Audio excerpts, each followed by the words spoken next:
Now on CoastTV News. 2 Israeli embassy staffers murdered. He takes a few steps back and he starts yelling, I did it for Gaza. What investigators now know. OC Tourism report. It's kind of split up. I haven't seen a huge fluctuation in that. A drop in Ocean City's hotel and rental stays this spring. A new survey saying the population of Maryland blue crabs are at one of the lowest levels ever. It's disappointing to see a reduction. How the population could rebound. This is CoastTV News at 11. Suspect charged with murder of these 2 Israeli embassy staffers. Good evening, I'm Brandon Ferguson in for Christina DeRobertis. Welcome to CoastTV News at 11. We begin tonight with the continued investigation of 2 Israeli embassy staffers who were murdered. A man accused of that murder has been arrested and charged by the Justice Department. The shooting happened last night around 9 outside the Capitol Jewish Museum. Cheryl Hubbard shows us the latest in the investigation. Eyewitness video shows the suspect as he's taken into custody. Free Palestine! The suspect, 31-year-old Chicago resident Elias Rodriguez, is accused of killing 2 Israeli embassy staffers in D.C. outside the Capitol Jewish Museum Wednesday night around 9 p.m. On Thursday, he was charged with first-degree murder. According to court documents, surveillance video shows the suspect fired at the victims several times. After they had fallen to the ground, he allegedly reloaded and fired again. A witness says Rodriguez pretended to be a bystander after the shooting. I say, do you know where you are? He doesn't say anything, and I say, you're at a Jewish museum.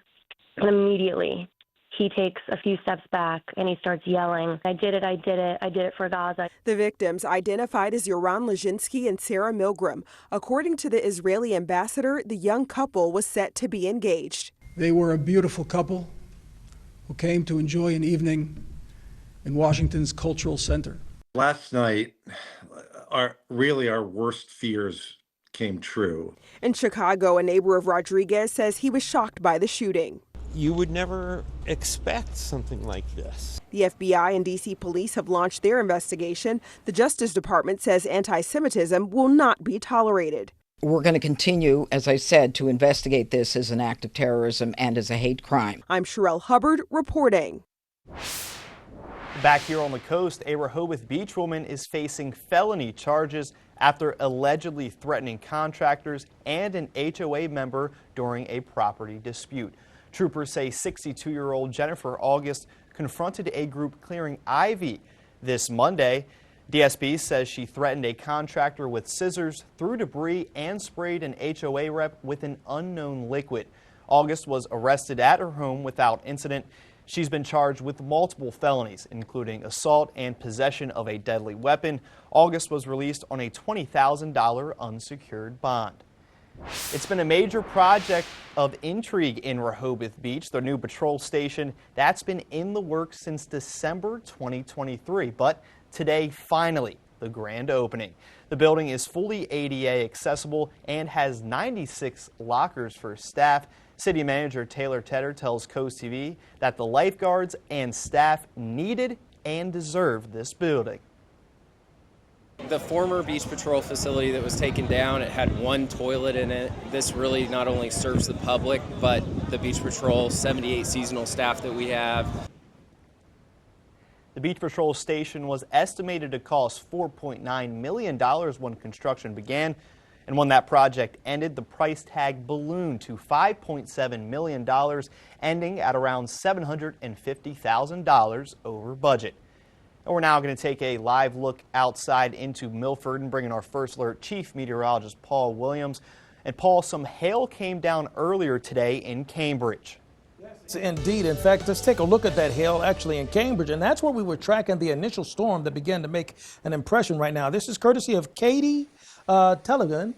Thank you so much for sending it in. The hail coming down. Now, we were tracking this same storm, and what it was producing is 60-mile-per-hour winds and quarter-size hail, and we see the evidence right there. That's good old-fashioned forensic meteorology evidence for us, or verification, as we like to call it, from time to time. Now, hail wasn't the only byproduct that we had as a result of these storms that pushed through. We had a lot of rain that pushed through in a very short period of time. In fact, in Milford, we had 0.8 close there, as well as Slaughter Beach. So closing in closely on about 1 inch there, 3/4 of an inch close to it, just over that in Ellendale, 3/4 of an inch or just shy of it for Greenwood, Lewis, and just over 1/2 inch in Prime Hook. But not just there.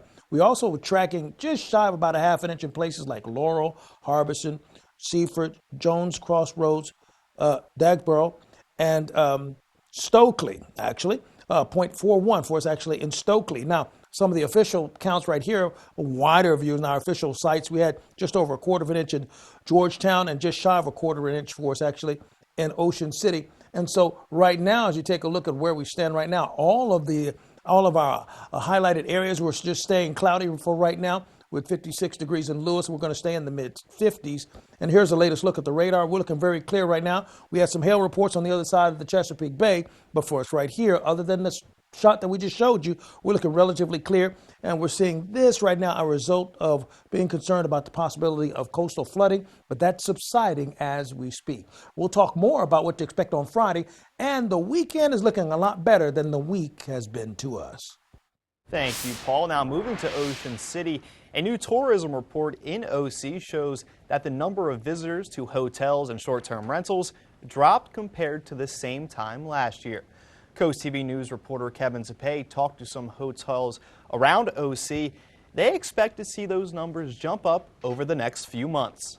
The month of May has already seen waves of people enjoying Ocean City, but in the month of March, hotels and short-term rentals saw a downward trend in occupancy, something Ocean City Tourism and Business Development Director Tom Perlazzo says could be due to the harsh weather. Some months they fluctuate up or down depending on obviously Mother Nature. The Ocean City Tourism Report for March shows a 10% decrease in hotel occupancy compared to last year, and a 5% decrease for short-term rentals. Keith Wisnat is the general manager at the Residence Inn in Ocean City and said he's not worried about the numbers in March due to all the bookings he's been seeing for this summer season. Our financials are done. April's much better. Yeah, so April, May's tremendous. June, for us, June's way up. July's up. August is up. For March, 34.4% of the occupancy was at hotels, while 38% were in short-term rentals. Now, we talked to one realtor who runs a rental business here in Ocean City who told CoastTV he's seen an increase in families moving towards short-term rentals rather than staying in hotels, and thinks that may be the reason why the town wants to implement a 5-night minimum stay in residential areas and mobile homes, but that's now up for a referendum. But Perlazzo doesn't see it that way. It's kind of split up. I haven't seen a huge fluctuation in that at all. Wisnat saw a huge uptick in bookings during Boardwalk Rock and says he'll be seeing a lot more green in the coming months. Now, although hotels were on a downward trend for the months of February and March compared to last year, they expect to see those occupancy numbers bump up for the coming months. And this brings us to our CoastTV poll. We want to know, do you prefer staying in short-term rentals or hotels when vacationing? Let's take a look at the updated results from our 6 p.m. news hours. 67% say hotel and 33% coming in at short-term rentals. If you haven't voted yet, you can still vote on CoastTV.com or on our mobile app. Both Maryland and Virginia have released the results of the 2025 Chesapeake Bay Blue Crab Winter Dredge Survey. The data shows that crab numbers have dropped in all categories. DNR says the survey's total population estimates are the second lowest in the dredge program's history, which has been around since 1990. The low population numbers comes as a big disappointment to seafood business owners on the midshore. Owner Joe Spurry with Bay 100 Seafood says he has noticed bushels have been a little light, so the survey does not come as a surprise. However, he worries for stricter regulations. Oh, I mean, certainly it's disappointing to see a reduction in those populations for sure, and we've seen it before. But you know, we're certainly hopeful that it'll rebound, and it always has. Maryland's DNR says any potential changes to crab regulations won't be released until spring next year after more research is done. The old Troop 9 Taros Village, the structured homeless village off of Coastal Highway, is planned to return later this year, and an informational meeting for the community to ask questions was hosted tonight. People were invited to the Lewis Library to learn about Taros case management and support programs. You know, I'm always interested in having the community have a better understanding of not only the problem of our unsheltered neighbors, but some of the programs that are in place to help our guests through that journey.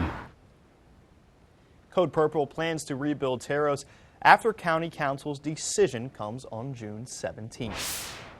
Here's an update on a growth story. The Bellmead Farm, which developers want to turn into businesses and apartments on Route 24 next to Beacon Middle School in Lewis, is taking another step forward. Last night, Sussex County Planning and Zoning recommended approval to the county of the zoning change to allow for that type of development. However, in their recommendations, Planning and Zoning listing over 20 stipulations that developers would have to follow. Some include keeping 12 acres of the land as open space. Officials also suggested developers donate money to the Rehoboth Beach Fire Department. One concern from locals is, if approved, how the development could hurt traffic on Route 24. I came here because I felt that it was less congested than New York. You know, coming out of Queens, New York and going into Long Island, that's really a headache of traffic. So it looks like they're heading that way too. According to plans, if the project is ultimately approved, construction is expected to be completed in 2032. Another group of seagulls have left the nest at Salisbury University. Today marked the 100th spring commencement at Salisbury U. It was the first on-campus spring commencement since the 70s, and Washington Commanders head coach Dan Quinn delivered the commencement address. Quinn and his wife Stacy are SU alumni and were awarded honorary doctorates. Today, Quinn did something he's grown accustomed to: deliver a passionate pep talk on the field. The magic is in these moments, in the unknown. Whether you're nervous about the path you're about to take, a job that may be waiting for you, or you have no idea what direction you're going in, I know there can be so much uncertainty swirling around you. I get it. But what I would tell you, man, embrace all of it. More than 1,000 graduates walked the stage today. It was one of the several events honoring Salisbury University's centennial year. Here's a look at your Bay forecast. Looking for 69 on Friday, 70 on Saturday, and we're getting warmer on Sunday. Things may get progressively better as we get closer to the weekend. Your full forecast is just around the corner. First, saying the Pledge of Allegiance, whatever the weather. We take you to Bethany Beach in our Coastal Connections next. We'll be back in just 60 seconds.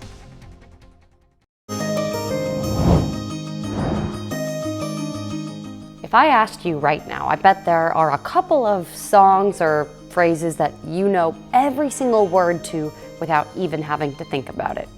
The ABCs, Happy Birthday, and probably the Pledge of Allegiance. Well, did you know there is a group that meets every week at the Bethany Beach Boardwalk to recite that pledge? And in this week's Coastal Connections, we show you their inspiration and what else you need to know. Every Wednesday at 8:30, you will see this crew at the Bethany Beach flagpole reciting the Pledge of Allegiance. We're Americans and we're proud of being American. It's a good way to start the day. The group has been gathering for 4 years, whatever the weather. We've never canceled, have never. No, we've been here in the snow, the wind, you name it, any type, ice, yeah. Bitter cold. Yeah. There might only be a handful of people here, but we're here, and we still do it no matter what the weather is. God bless America. Anyone is invited to join in. Some of our members go out on the boardwalk and we ask people who are here for this vacation to come join us. And the inspiration to stand up and salute, both patriotic and personal. So I come out here every week, I look at that flag and think of my father who fought in World War II when he was 18 years old. And I look up there and I see his face every week. And that's how I visit. That's how I visit my father. Through the pledge and song, a sense of unity in a world where that sometimes seems impossible to find. We are Americans. We're from different backgrounds, from different parts of the country. We're here in this glorious area at the beach. And it's just time for us to stand up and say, hey, we will not be forgotten. God bless America.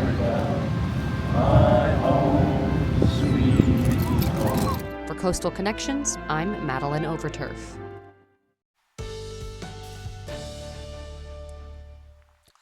Well, we've gotten rid of the lion's share of the rain for this week, and we're looking forward to a much cooler but much drier weekend.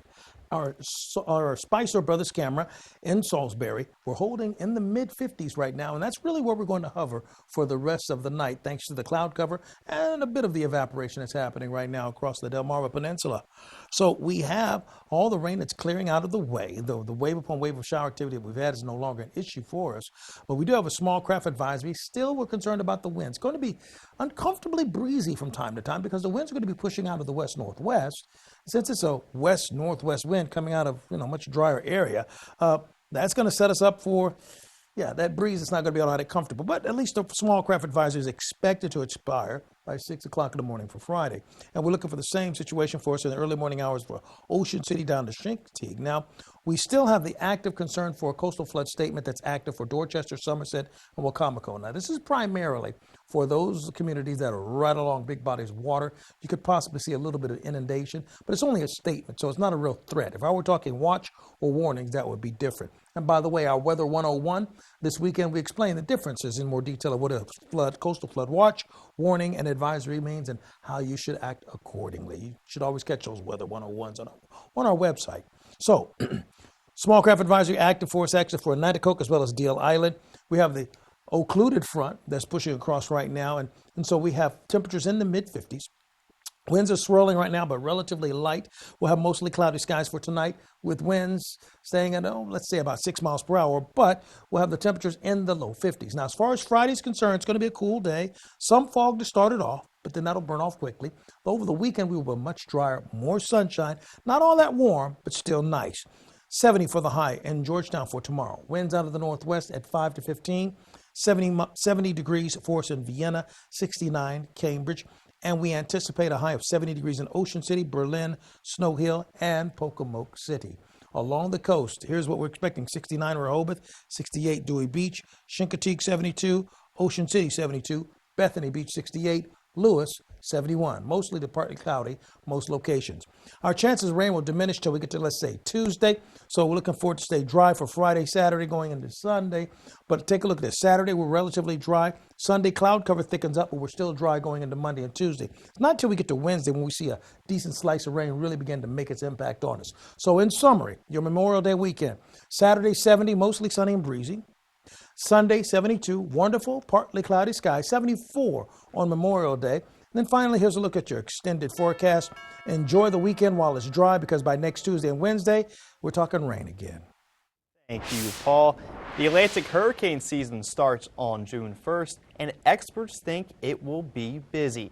Notice there will be between 13 and 19 named storms, with about 10 of those becoming hurricanes. The expectation is an above average season comes as the federal agencies tasked with helping the communities deal with the storms struggle with preparedness. NOAA and FEMA have both experienced cuts in staffing.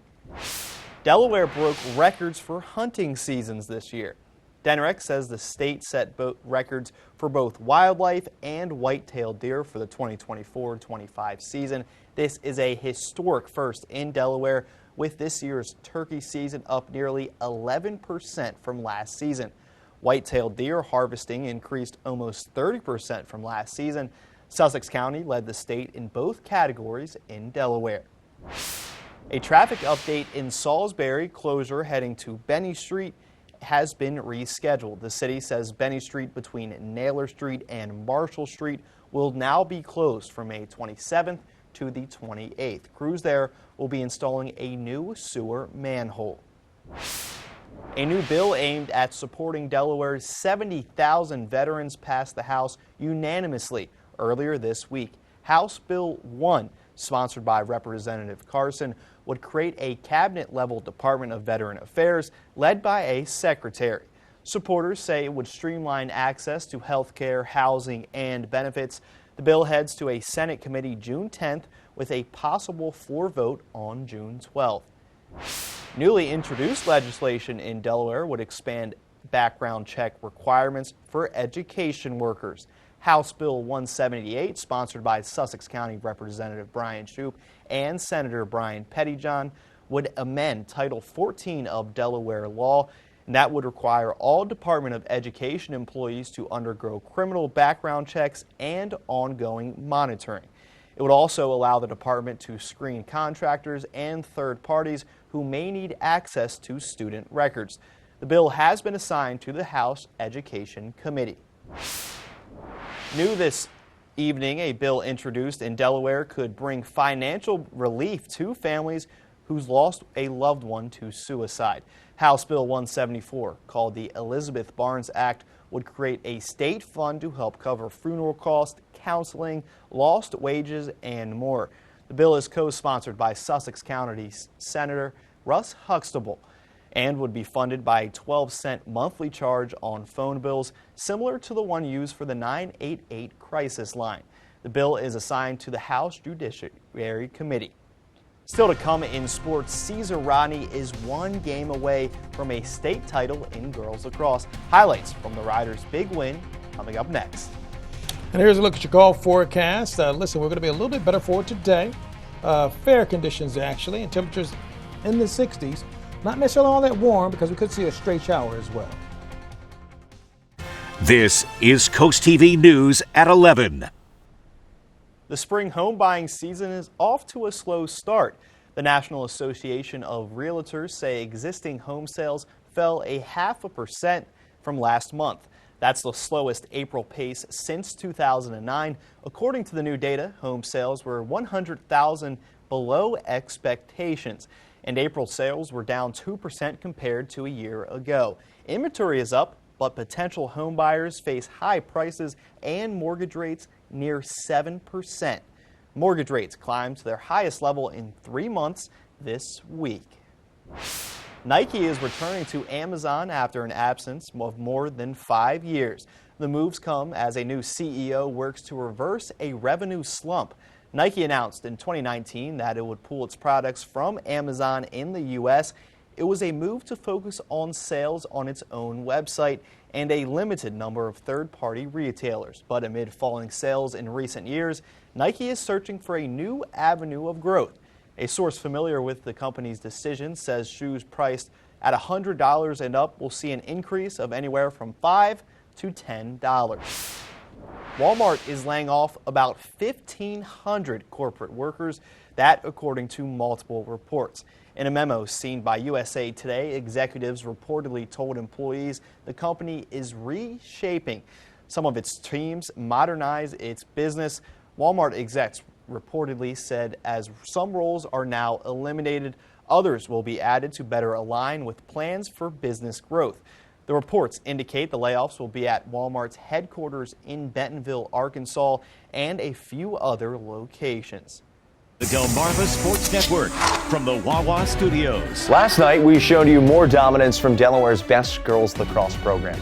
But there's another strong Henlopen squad making a push for the title this year. Caesar Rodney taking on 11-seeded Sanford in the state quarters up in Camden tonight. Caesar Rodney enjoying a 13-2 season, and here's why. First quarter started off with Ella Price. Cha-ching! Caesar Rodney takes the 1-0 lead early in the frame. Now Logan Fuchs starting the offense. She's going to dish to Brooke Roberts. Finds some twine on the move, and the Riders off to a fast start. It is 3-0 in the first quarter, and Fuchs wasn't done facilitating. Circles the cage, a little room service to L. Roberts, and it's all Caesar Rodney of 5-0. Let's go to the second. Sanford's Julia Caldwell on the move. She's going to sting the top left corner. That breaks the ice for the Warriors, and it's 8-1. Now back to your regularly scheduled program. This time it's Roberts to Fuchs. 10-2. Caesar Rodney in total control. CR are going to win this one 19-6. The Riders take on Tower Hill in the state semis next Wednesday. Speaking of teams getting hot at the right time, Decatur softball plays in its first ever state title game tomorrow. First pitch is set for 5:30 from the University of Maryland. We will have coverage from Decatur's send-off as well as live updates from College Park throughout the game. That's it for sports tonight. Have a good one, everybody. A record-breaking number of Americans are getting ready to head out of town for Memorial Day weekend. AAA reports just over 45 million people will travel a minimum of 50 miles from home over the multi-day holiday period, Thursday into Monday. Well, safe travels is what we wish everyone. Our Tidal Health camera in Salisbury, which gauging what's happening with the traffic, barely any happening at this time of night, 54. But the streets are actually a little bit better, a little bit on the damp side, so be mindful of that. Temperatures in the 50s. Now, here's where we are with the live radar. The last of the rain is already pushed right on across, pushed out of the way by about 8 to 9 o'clock this evening. Now we're looking totally clear. Our umbrella giveaway winner is actually Christopher Slusser of Millsboro. Congratulations to you, Christopher. You got to come by the station and pick it up, by the way, because that's how we roll. All right, so you take a look at our weather forecast. Listen, you can pick up and find out what's happening with your forecast by calling our weather line. Your forecast is just a call away, sponsored by the law offices of Brockstead, Mendalis, and Federico. Finally, here's a look at your exclusive 10-day forecast. 69 for the high on Friday, 70 on Saturday, 72 on Sunday, 74 on Monday. But here's the good thing. We're looking for 4 straight days where we don't have to talk about rain anymore. Thank you, Paul, and thanks for joining us here for Coast TV News at 11. For more news and local weather, download our Coast TV News app. The Tonight Show, starring Jimmy Fallon, is up next. We'll see you tomorrow morning for Coast TV News at 5 a.m. Have a great night.